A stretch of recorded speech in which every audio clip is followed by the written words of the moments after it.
hôm nay thời tiết cũng mưa rồi em ạ. Đó, nhiệt độ cũng xuống thấp hơn, trời cũng lạnh rồi.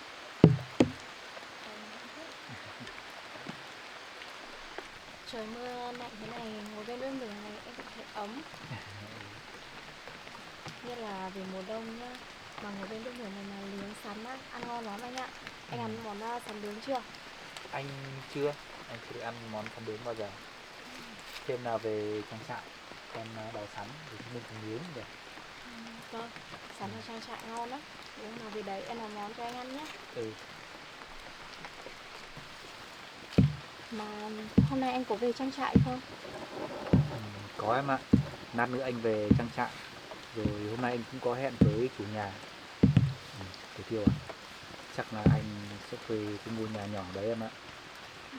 Vâng, hôm trước em nghe thấy anh nói thì cái ngôi nhà nào nhỏ cũng được. Thì giá cả nó cũng hợp lý hơn. Anh cũng đang tính như thế này. Nếu mà chủ nhà có ý định bán ngôi nhà đó thì chắc anh cũng mua luôn ngôi nhà đó em ạ. Nếu như bây giờ anh mua nhà, sau này còn mở công ty nữa, chi phí cũng rất là nhiều. Nên việc mua nhà anh cần phải cân đối đấy nhá. Việc này thì anh cũng đã tính rồi em ạ. Anh sẽ mua ngôi nhà đó. Nếu mà còn thiếu tiền thì anh sẽ mượn thêm của những người bạn. Anh nghĩ nếu mà chúng mình thuê ngôi nhà đó, mấy nữa có vấn đề gì người ta lại đòi nợ thì mình cũng dở em ạ. Vâng. Anh nghĩ cũng đúng. Bây giờ anh làm ở công ty, xong rồi chủ nhà họ không cho thuê, mà họ đòi lại thì anh lại mất công chuyển, như thế cũng mất công. Nếu mà mua được thì cũng tốt. Đúng rồi đấy em ạ. Anh sẽ đến gặp chủ nhà và cố hỏi xem họ có bán ngôi nhà đó không. Nếu họ bán thì anh sẽ mua luôn. Và anh cứ tu sửa lại ngôi nhà đó cho khang trang hơn để mình mở công ty em ạ. Nên là nếu như anh thiếu tiền thì bán cái trang trại nhà đi, rồi anh về đây ở cũng được. Không được đâu em ạ.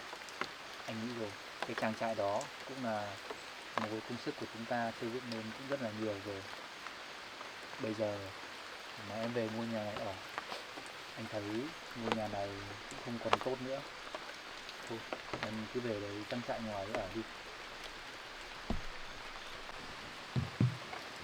Việc công ty của anh thì em cũng chưa làm bao giờ, với lại cũng chẳng biết giúp gì anh cả. Anh làm nếu như mà bận nhiều việc quá thì nếu mà em giúp được gì anh cứ nói nhé, em sẽ cố gắng giúp anh. Được rồi, anh chỉ cần Từ Tiêu giúp anh một việc, đó là mãi luôn ở bên cạnh anh thôi. Em thì lúc nào cũng luôn ở bên anh rồi. Mà em thấy anh đi lại như thế này cũng xa mà lại mất thời gian nữa. Hôm trước lại bán mấy con gà, với lại em cũng có một ít tiền tiết kiệm. Hay là anh mua một cái xe máy rồi đi lại cho nó dễ. Chứ anh đi bộ thế này em cũng thấy mất thời gian quá. Việc mua xe máy thì cứ để sau em ạ. Em tiết kiệm một chút tiền thì em cứ để đấy. Lúc nào em cần mua gì thì em lấy tiền đó em mà mua. Còn sau này nếu mà công ty làm ăn phát triển thì anh sẽ mua xe máy sau em ạ. Anh cũng có đầy đủ hết rồi, không mua gì đến đâu. Nếu mà anh cần thì em sẽ đưa số tiền này cho anh. Em cứ giữ chị thế, tiền đó đi. Để mua như thế này, để bên cạnh rất nhiều, cũng lắm em ạ. Nhưng mà thôi, bây giờ anh thấy một tiếng là ở nhà xem họ thế nào. Nếu không anh sẽ thuê người khác thuê thì sẽ giúp việc của mình em ạ. Nếu mà anh cho thuê thì anh sẽ thuê anh có một cho mình tiết kiệm. Thế thì Yêu mắt, một câu cho anh thì câu trước nhé. cái Từ Tiêu cho anh thôi. Cùng với em. Anh đi đây. Vâng ạ.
Ừ, đúng rồi.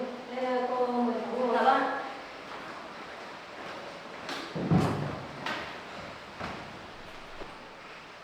Cháu xin giới thiệu với cô một chút, cháu là Lan Anh ạ. Cháu ở bên văn phòng luật sư ở bên thành phố. Bên cháu cũng đã tiếp nhận được thông tin của cô là đang cần luật sư để hỗ trợ về những cái vấn đề của mình ấy. Thì bây giờ cô có thể nói giúp cháu là mình đang cần bọn cháu hỗ trợ về vấn đề gì để cháu trực tiếp hỗ trợ cô ạ. Thế cháu uống nước đi. Vâng, cháu xin. Ngày trước đây nhà cô có một công ty tên là công ty Thiên Trường, do bị hãm hại nên công ty bị phá sản, nên bây giờ cô muốn nhờ đến luật sư để giúp đỡ gia đình cô để lấy lại công bằng. Thế cô cho cháu hỏi là cô có nhớ cái khoảng thời gian mà công ty mình bị phá sản không? Kiểu như là cụ thể là vào năm bao nhiêu ấy? Ngày thì cô cũng không nhớ rõ, nhưng mà tôi nhớ là vào tháng 8 năm 1990 cháu ạ. 1990. Thế trong khoảng thời gian này từ đấy đến bây giờ thì bên mình, gia đình mình ấy có nhờ bên phía công an hỗ trợ hay là mình đã gửi đơn như nào cho cô? Năm đó công ty nhà cô bị phá sản, bị ép đến đường cùng nên cô cũng không tố cáo được gì. Lúc đó công an cũng vào cuộc, họ cũng điều tra nhưng mà kết quả cũng không đúng với sự thật.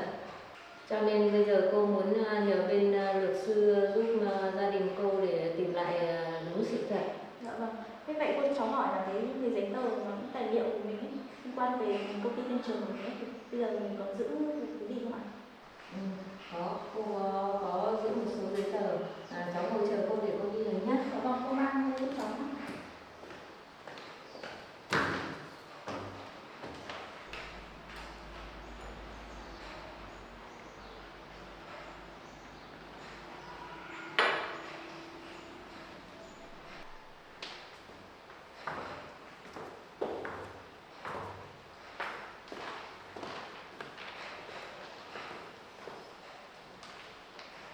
Đây là toàn bộ giấy tờ mà cô đã cất giữ từ năm 90 đến giờ. Cháu xem kiểm tra xem là có giúp được gì cho vụ kiện hay không.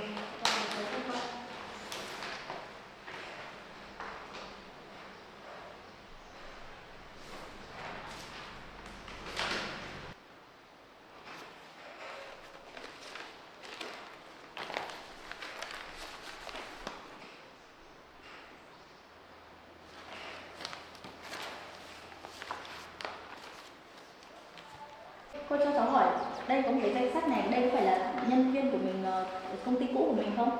Đúng rồi đi cháu ạ. Vâng. Thì trong những cái nhân viên này thì không biết là bây giờ cô hiện tại cô còn liên lạc hay là có qua lại với lại các nhân viên này không cô? Tại vì là nếu mà mình có nhân chứng ấy ở cái thời kỳ đấy ấy, thì nó sẽ là rất là có lợi cho cái vụ kiện của mình.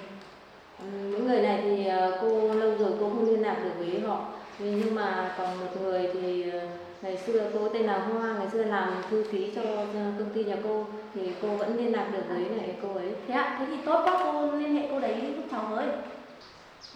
Thế để cô gọi cho cô ấy nhé. Dạ.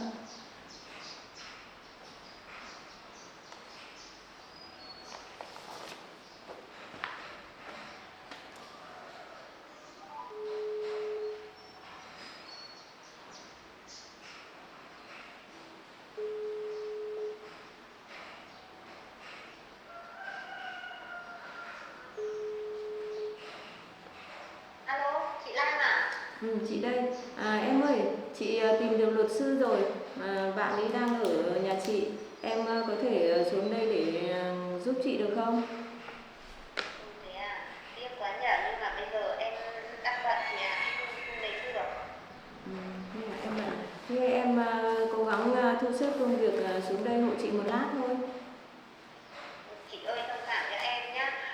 Hôm nay em đang có việc bận lắm, em không thể đến giúp chị được bây giờ đâu. Có gì thì em sẽ gọi điện cho chị sau nhá. Em chào chị. Cô ấy bận không đến được cô? Cô không đến được. Cô ơi, thật ra thì cái cháu muốn bảo cô xem qua cái giấy tờ công chứng của mình, cái này thật ra nó là giấy tờ này nó cũng rất từ lâu rồi ấy, mà những cái văn phòng công chứng này hiện tại thì bây giờ không còn hoạt động nữa, thế nên là nếu mà khởi kiện ấy thì rất là khó cho bên mình. Nếu mà thực ra là nếu mà làm thì cũng được, phải có nhân chứng thực tế, ví dụ như cô hẹn cô ấy đi. Thế cháu xem hộ cô là trong cái số giấy tờ này thì liệu mình có thắng được kiện mà đòi lại công bằng cho gia đình cô không? Cũng như là cái cháu vừa giải thích cho cô đấy, là những cái giấy tờ này là thực ra là từ rất là lâu rồi, nên là nếu mà có kiện ấy thì là sẽ rất là bất lợi cho công ty nhà mình, và phía mình thì nó sẽ gặp khó khăn. Nếu như mà cô muốn thuận lợi hơn mà muốn khả năng nắm chắc cái để phần thắng về mình ấy, thì cô nên nhờ cô Hoa là nhân chứng trực tiếp, thì cháu nghĩ là vụ kiện sẽ thuận lợi hơn. Tại vì là những cái này là công an thực ra là đã tiếp nhận hồ sơ của mình một lần rồi đấy, nên là bây giờ phải có nhân chứng trực tiếp ạ.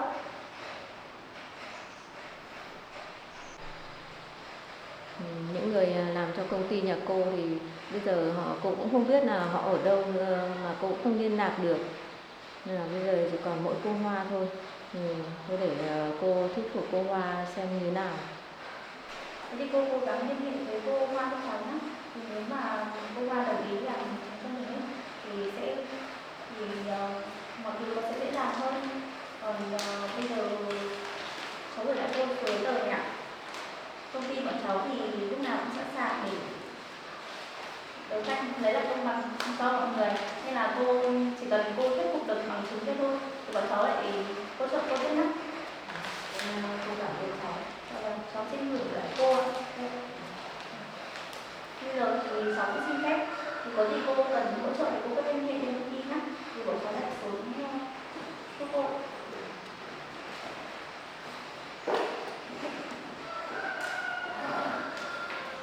Dạ cô ạ. Dạ vâng.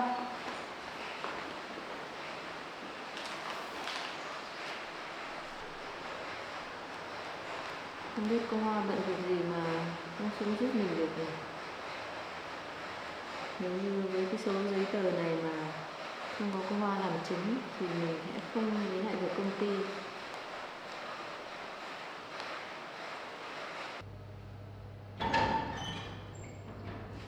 Các bạn vào đây. Đây ở ngoài thì đây căn nhà tôi cũng có bán máy rồi. Đây không gian trong nhà đây. Đây là phòng khách rất là rộng mà. Đây có 2 phòng ngủ. Vâng. Nếu mà anh mà dùng mục đích mà thuê để làm văn phòng công ty thì rất là hợp lý, không gian rất là rộng. Hiện tại thì tôi đang cho một anh Huy anh thuê, nhưng mà hết tháng này thì anh cũng hết hợp đồng, anh cũng trả nhà rồi. Vâng, vâng. Thế để em xem ạ. Thì anh cứ xem đi. Cái nhà này thì anh Huy anh ấy đang thuê với giá là 5 triệu một tháng. Vâng. Rồi anh để ở thôi. Vâng. Thế giá cả thì tôi cũng biết rồi. Hiện tại tôi cũng đang muốn thuê ngôi nhà này để mở văn phòng công ty thôi anh ạ, chứ không để sử dụng để ở. Vâng. Có thế hai người luôn. Dạ vâng.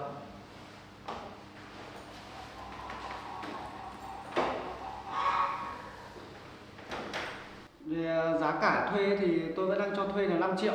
Dạ vâng. Thì nếu các anh đồng ý thì các anh đây tôi có hợp đồng này, anh xem là có hợp lý thì chúng ta ký hợp đồng. Dạ vâng. Thế để em kiểm tra xem cái bản hợp đồng của anh.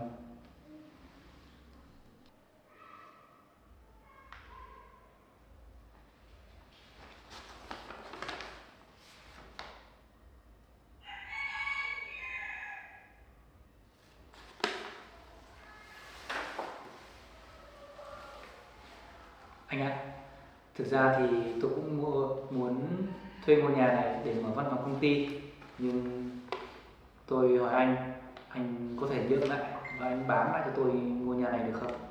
Từ trước đến giờ thì tôi chỉ cho thuê thôi, tôi chưa có ý định bán ngôi nhà này. Còn nếu các anh thiện chí muốn mua thì để tôi về tôi bàn bạc với gia đình, có gì tôi sẽ trả lời anh sau. Vâng, thế thì anh cứ về bàn bạc với gia đình đi. Nếu mà anh thích chí bán ngôi nhà này thì anh gọi điện cho tôi nhé. Được rồi, tôi sẽ bàn bạc xong có gì tôi sẽ trả lời anh. Vâng. Thế thì cái bản hợp đồng này thì bên tôi có thể giữ được không anh? Được, anh cứ cầm nghiên cứu. Dạ vâng. Thế anh có còn muốn đi xem thêm về phía sau sau của ngôi nhà không? Vâng, thế thì anh dẫn chúng tôi đi kiểm tra sau.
Nó có hiểu.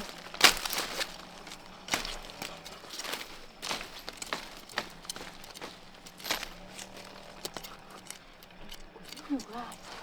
Thôi.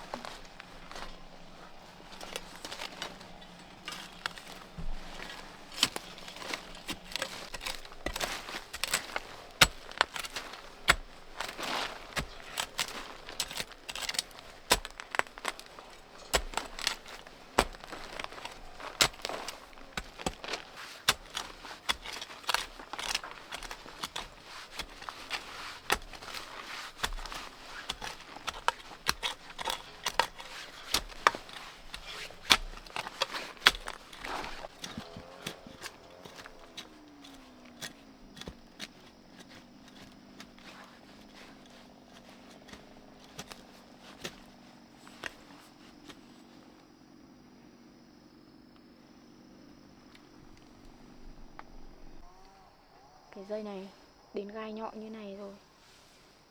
Cái gai này là để bảo vệ củ này. Chắc là sắp tới củ rồi đấy.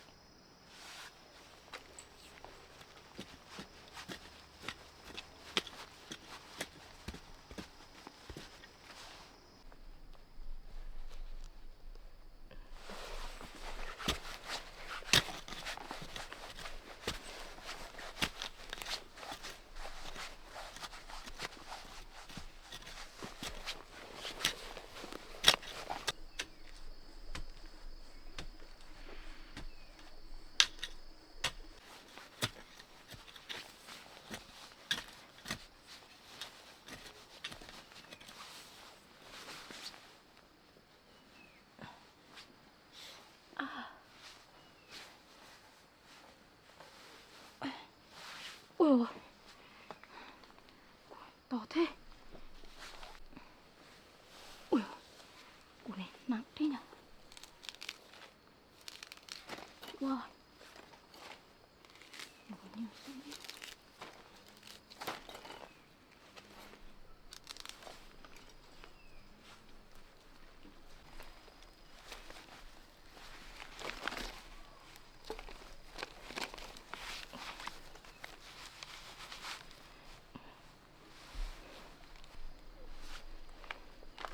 Wow. Hôm này được củ này to thế.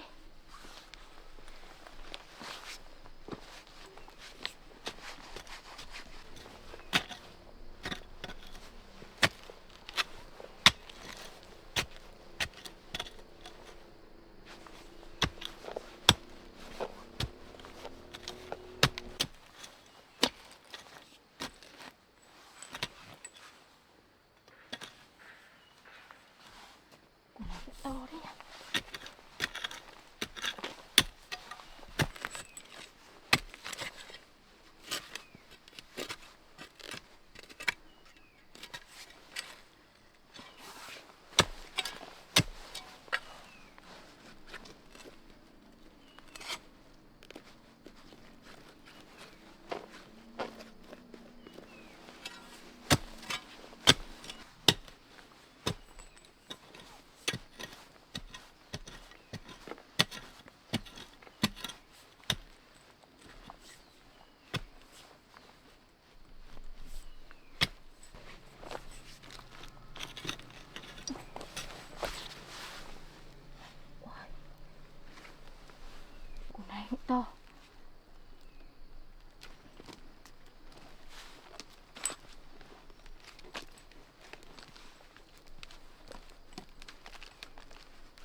to đấy.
Có một hồ, có một cục to này.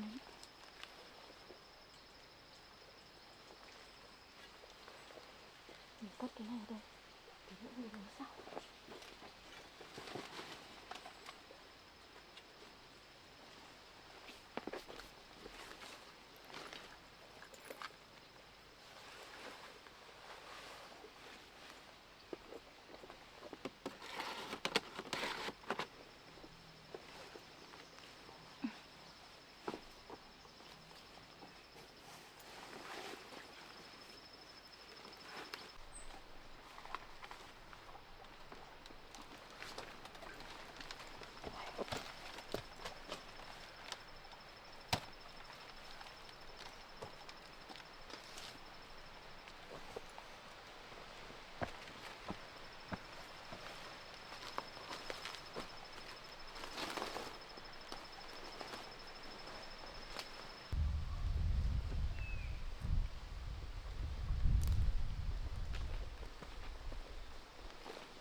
Trời thì mưa thế này mà không biết ánh sáng đi đâu nữa, mà không biết ngôi nhà này có bị ướt không.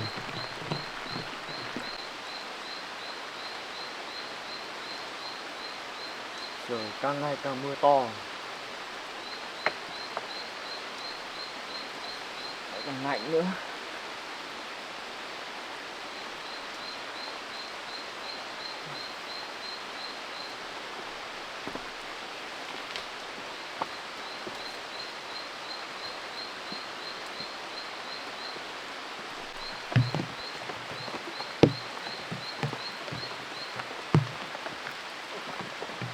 Cậu kia, cậu này. Sao cậu về đây làm gì? Cậu về đây làm gì đây? Em là Tường đây mà. Cậu đến đây làm gì? Cậu đến làm gì? Em chỉ đến đây mang cho anh cái chăn thôi ạ. Thế tại sao cậu tôi lại biết tôi ở đây? Dạ em cũng biết anh ở đây mà. Em hôm nay đến trang trại của anh thấy đóng cửa nên em đoán anh ở trong này thôi ạ. Và trong này đồi núi thấy lạnh em mang cho anh cái chăn ạ. Sao cậu biết ở trong này lạnh mà cậu mang chăn cho tôi thôi? Em hôm qua cũng đến đây rồi ạ. À, Mà em mua xúc xích về sao anh lại đi đâu đấy? Cú tiếp. Anh có mua xúc xích đâu? Anh không mua á? Ừ. Em về thấy xúc xích với một túi mì treo ở cửa kia. Em lại cứ tưởng là anh mang về. Mà em lại nhớ mất rồi. Thế ai lại mang cho mình túi xúc xích đó nhỉ? Thế là hóa ra là cái túi mì tôm hôm trước cậu mang vào đây là của cậu đúng không? Dạ vâng ạ. Thế là Thủ Tiêu nói đấy, đúng rồi. Thế là trời mưa lắm, cậu đi vào đây ngồi đi. Dạ vâng ạ.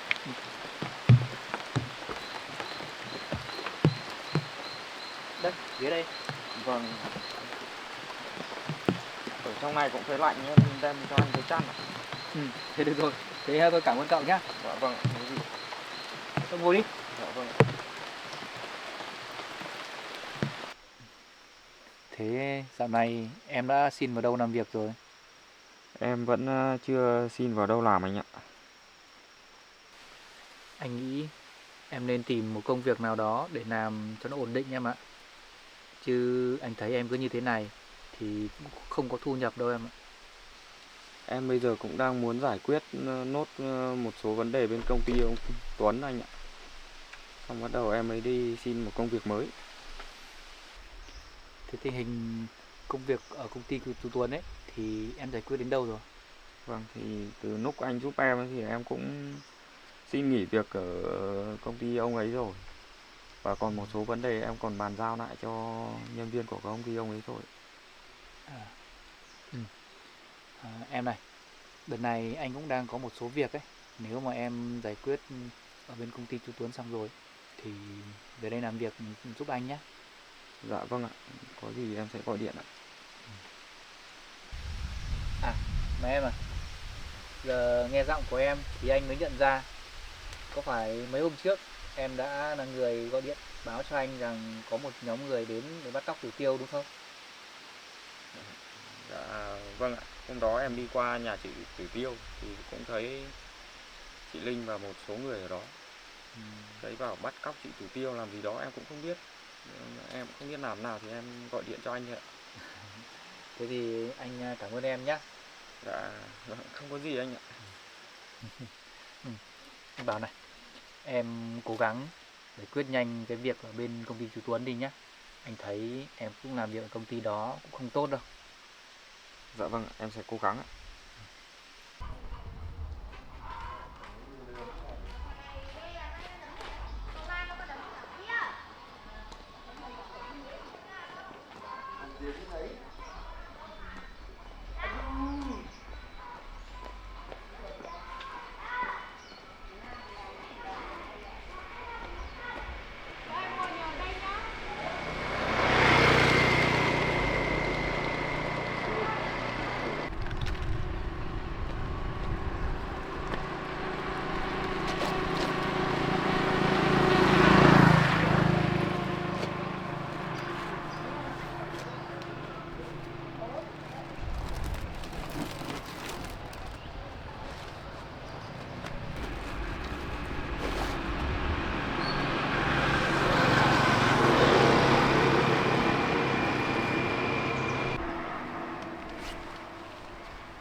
Mua không chị ơi?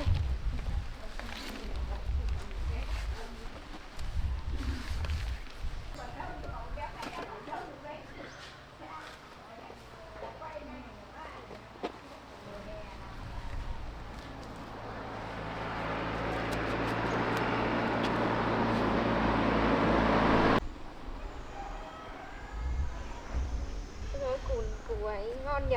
Vâng. Ngon, Em cân bao tiền đấy em? em bán đó là 200 cân Ôi đấy. à, cho chị hành nào. Hành này.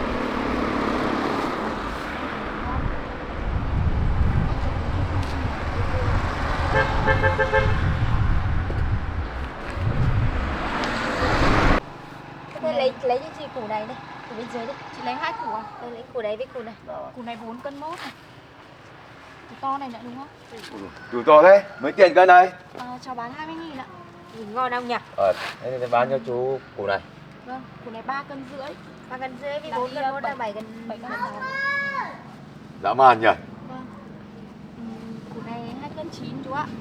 3 cân.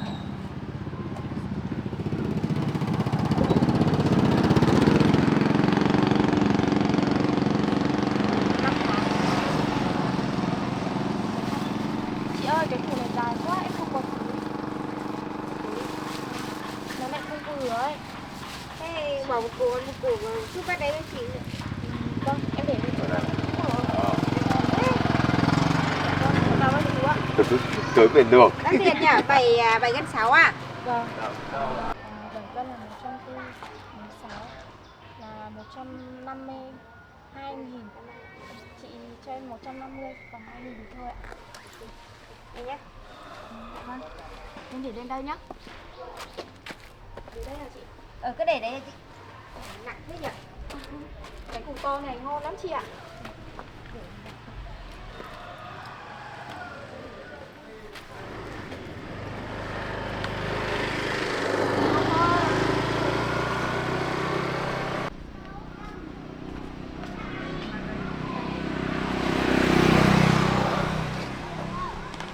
Củ gì đây nhỉ em nhỉ? Củ từ chị ạ. Củ này ngon không? Củ này chị chưa ăn củ này bao giờ. Luộc cũng ngon mà nấu canh xương cũng ngon đấy chị ạ. Để cho thử cho chị một củ đi. Chị lấy củ nào? Củ chắc củ này to ngon đây. Củ này nhé. Củ này 3 cân rưỡi chị ạ. 70.000 ạ.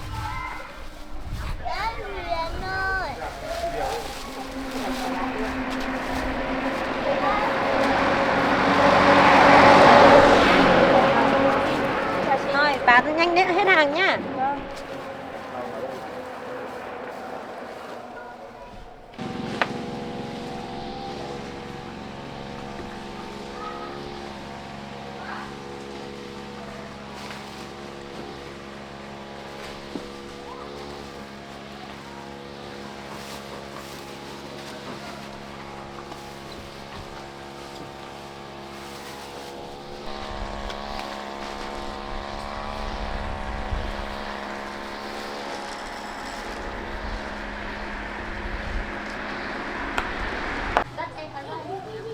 Sao con bé Tử Tiêu nó lại bán hàng ở đây nhỉ? Sao con bé Linh nó bảo là sáng nó đi du lịch cơ mà. Nó lại không cho con bé này đi à?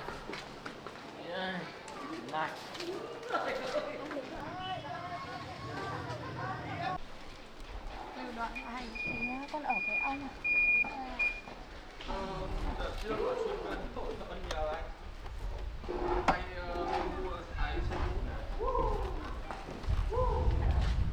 Em bán củ từ à? Củ từ gai em ạ.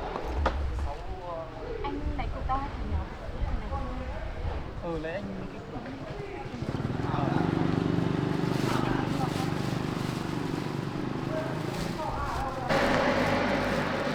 Đấy, ngon đấy nhỉ. Vâng, củ này ngon. Em thấy củ này ngon. Rồi cái này bán Được. nào đấy ạ? Được ở đây ạ. 20.000 một cân em ạ.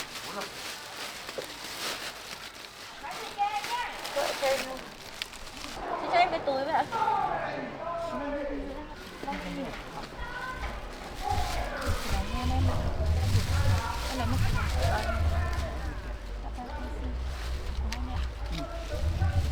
đây.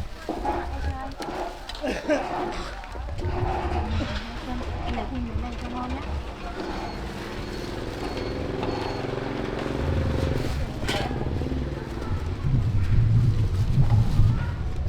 Cảm ơn. Chào em nhé. Vâng. Thế là hôm nay con được nghỉ học ở nhà. Củ từ bán nào em? Em bán 20.000 một cân thôi ạ. Cái này trên củ đấy này. Anh lấy củ to này. Củ to này ngon lắm. Mà cái túi này của con không ăn nữa. Chỉ là 1 cân 3.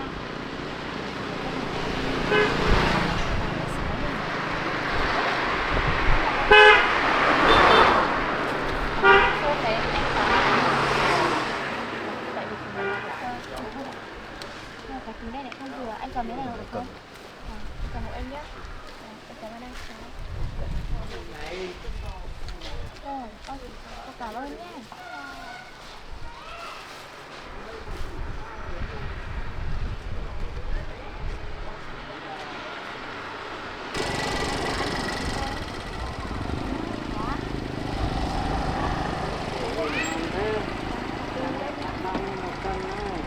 Bán 20.000 ạ. Có con của này thì cũng đó.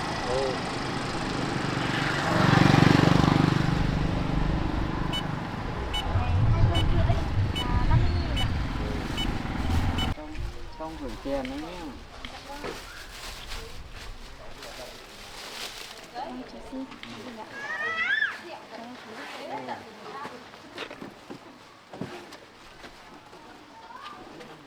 Bỏ hết rồi.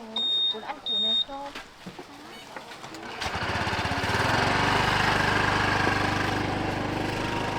Cô cho con cái này thì con phải vào nấu canh cho con ăn nhá.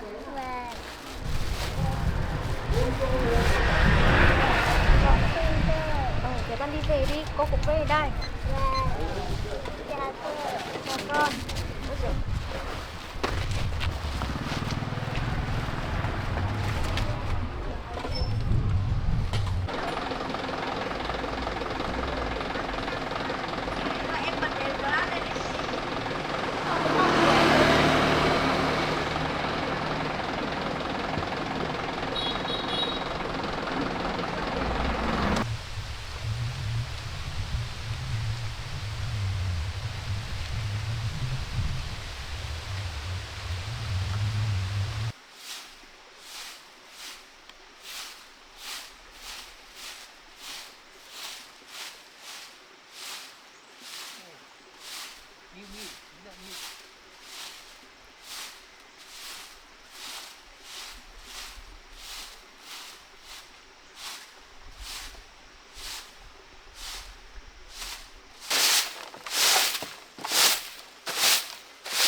Anh về rồi à?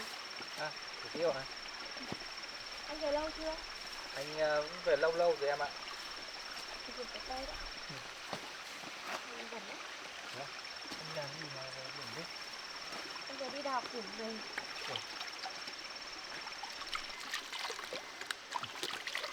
Hôm nay em đi đào một gốc từ được bao nhiêu củ luôn anh ạ. À, Vâng, mà củ to như này này. Em đựng vào gùi còn không hết, xong rồi em còn bê ở tay nữa.